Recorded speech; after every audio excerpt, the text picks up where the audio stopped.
Hello everyone. Today we have Maulik. He is a very good friend of mine. He has completed his BTech from IIT Delhi in 2022 and he has given CAT in 2021 and scored 99.86 percentile and converted IIM Ahmedabad. So in this video we are going to recreate the interview experience of IIM Ahmedabad so that you can learn from his experience. First section of this video may contain some technical questions because it is based on his academic background.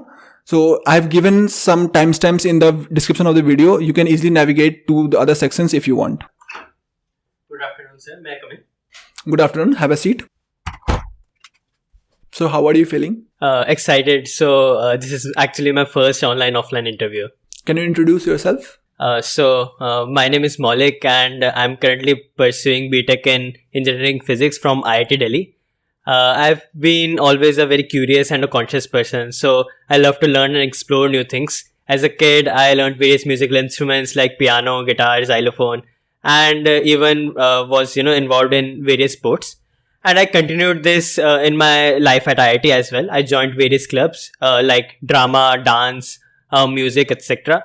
But one transformative experience for me was joining Enactors, which is a social entrepreneurship club spread across 36 countries of this world. It was my first hands-on experience into the world of entrepreneurship and startups. Enactors and Student Incubation Cell ignited a spark in me to have a startup of my own in the future. In my free time, I really love to, play chess online and play piano whenever I get the chance. My short-term goal is to, create a network of people and to learn from them, especially about businesses. And my long-term goal is, actually to have a startup of my own or a business of my own. Okay.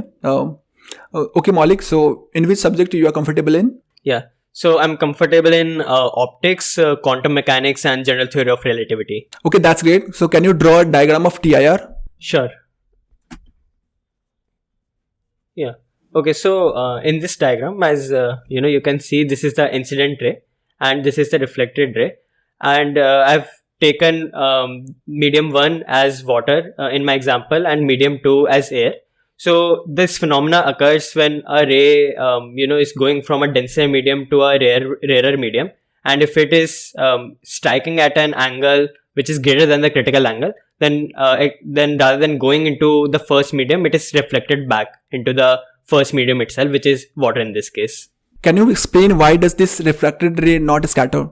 Yeah, so scattering occurs when you have an irregular surface, but here I have assumed a plane surface between the air and water. Okay. So where is it used primarily? So this phenomena of total internal reflection is mainly used in optical fibers to relaying information. Can you explain how does it work? Okay, so typically in an optical fiber, we have a core and we have cladding.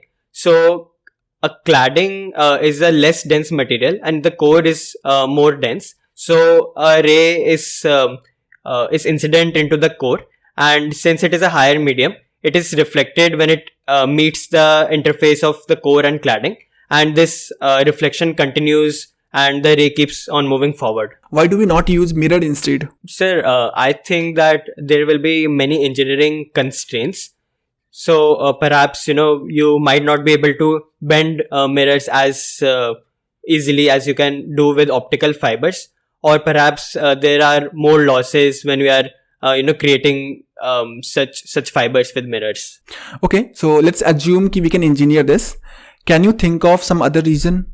Okay, so I think that in mirror at most you get around 97-98% of the reflected energy back. But for optical fibers, I believe it is a lot higher. So the signal strength in the optical fibers remain quite strong for a long distance and long period of time. Okay, so what do you think? Is light wave or particle? So it is both. So sometimes it behaves as a particle, but sometimes it behaves as a wave. But it has to be one, right? So we conduct the experiments first and then we try to explain the properties of light. So for example, there are some experiments like Young's double slit experiment, which can only be explained if we assume light to be a wave. However, another experiment, for example, a photoelectric effect can only be explained if we assume it to be a particle. So what is photoelectric effect? Can you explain that? So we observe that on shining a beam of light, on a particular metal, sometimes the electrons are ionized, but other times they are not. And it actually depends on the frequency of the light that is incident on that metal. Now, if we assume a wave-like nature, if we assume a wave-like nature, then we can supply more energy by increasing the intensity. But still, for lower frequencies, the electrons are not ionized. However, if we assume a particle-like nature, then we can explain the transaction between a proton and electron, which results into the photoelectric effect, which is basically ionization of the electrons by incidenting that beam of light. Can you tell me about your course on computational imaging? What do you think? How is it different from ML? So ML tries to interpret the image from the training data that it has. However, in computational imaging, we try to extract more data from the image that we are given so that we can produce a sharper image, or perhaps we can change the plane of focus of the image. Okay, let us switch gears. You have mentioned chess in your application. Do you prefer to play with white or black? So I prefer white since it has a one move advantage over black. If I play e4, what will you play? E5. Can you name 5 GMs? Okay, so Vishwanathan Anand, Magnus Carlsen, Bobby Fischer, Mikkel Tal, Judith Polgar. Who is your favorite chess player of all time? My favorite chess player would be Mikkel Tal. Can you tell me why do you like him? So he used to play brilliant attacking chess, and he used to sacrifice a lot of his pieces in order to create an attack, which was quite interesting to me. How do we play chess nowadays? So I think we have moved away from that attacking era of chess. We have moved into the positional era, where engines are used to solve a lot of complicated lines. So everyone prefers to play positional chess. What is your favorite game of Tal? Tal versus Bobby Fischer of 1959. I think that's my favorite one. Okay, so what opening was played in that match? I can't recall at the moment.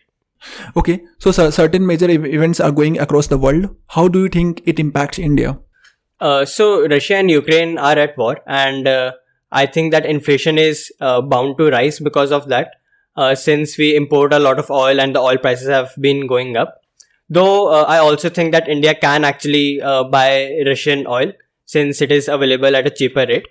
Also, currently, since Russia and Ukraine are the two largest suppliers of wheat in the world, I think it is a great opportunity for India if we can produce more wheat, and since there is a shortage of wheat and possible shortage of wheat, we can actually take that opportunity to export more wheat out of our nation and earn some foreign exchange.